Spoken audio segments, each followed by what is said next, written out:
Hello, day today থেকে আমি আবার এসে গেছি। আর দেখো আজকের এখানে পরিবেশটা একদম মেঘলা, বৃষ্টি, একদম তাই জন্য ভালো লাগছে না। দিওয়ালিও তো শেষ হয়ে গেছে, কিন্তু আমাদের এখানে তারপরও এখন ফেস্টিভ্যাল কিন্তু আছে। তো আমরা এসে গেছি একটা মলে, আর দেখো সেখানে কত কি পাওয়া যাচ্ছে। তো তোমরা এগুলো দেখে বুঝতেই পারছো যে আমাদের কি ফেস্টিভ্যাল আসছে এখানে। তো এরপর আমাদের এখানে আসছে হ্যালোউইন, আর সেই জন্য এখানে হরেক রকম ভূত পেতনির ডেকর পাওয়া যাচ্ছে, যেগুলো আমি কিনবো কি না জানি না, আমি দেখছি আপাতত। আর রিও তো এগুলো দেখে পুরো মানে ফিদা হয়ে গেছে, আমাকে পুরো বলছে যে এগুলো যেন আমি প্রত্যেকটা কিনি। আর দেখো কত রকমের কঙ্কাল।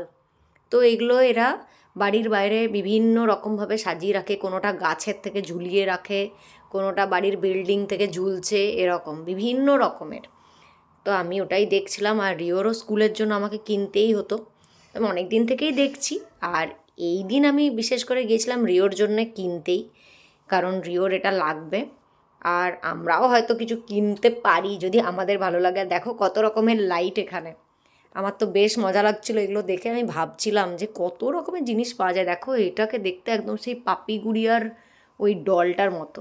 আর এই যে স্পাইডার, তারপরে ধরো হ্যাঁ এই সমস্ত যেগুলো দেখতেই পাচ্ছ, এইসব আমি জানি না এটা কিসের, তবে এই টাইপের। আর দেখো এগুলো দেখে কীরকম ভয় লাগছে। তো এগুলো রাত্রেবেলাতে ধরো কেউ যদি হেঁটে হেঁটে আসে আর ঘুটঘুটে অন্ধকারের মধ্যে এইগুলোকে দেখতে পায়, তাহলে কিন্তু ভীষণ ভয় লাগে, যাই বলো।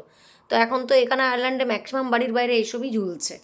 আর এইগুলো দেখে রিও তো মানে আমি ভাবছিলাম ও হয়তো ভয় পেয়ে যাবে, কিন্তু দেখলাম না, এখন কিন্তু রিও আর ভয় পায় না, বেশ দাঁড়িয়ে দাঁড়িয়ে ওখানে দেখছিল, আর বাকি বাচ্চাগুলো সবাই দেখছিল। আর এদিকে সব তো কিনছিল ওর জন্যে কিছু কস্টিউম। তো যাই হোক, যা কিছু সব তো কিনলো সেগুলো তোমরা দেখতেই পাবে, আমি সেগুলো অবশ্যই শেয়ার করব। তো আজকের এই ব্লগটা তোমাদের কেমন লাগলো অবশ্যই কমেন্ট করে জানিও, আর যদি ভালো লাগে একটা লাইক দিও। Bye bye, take care.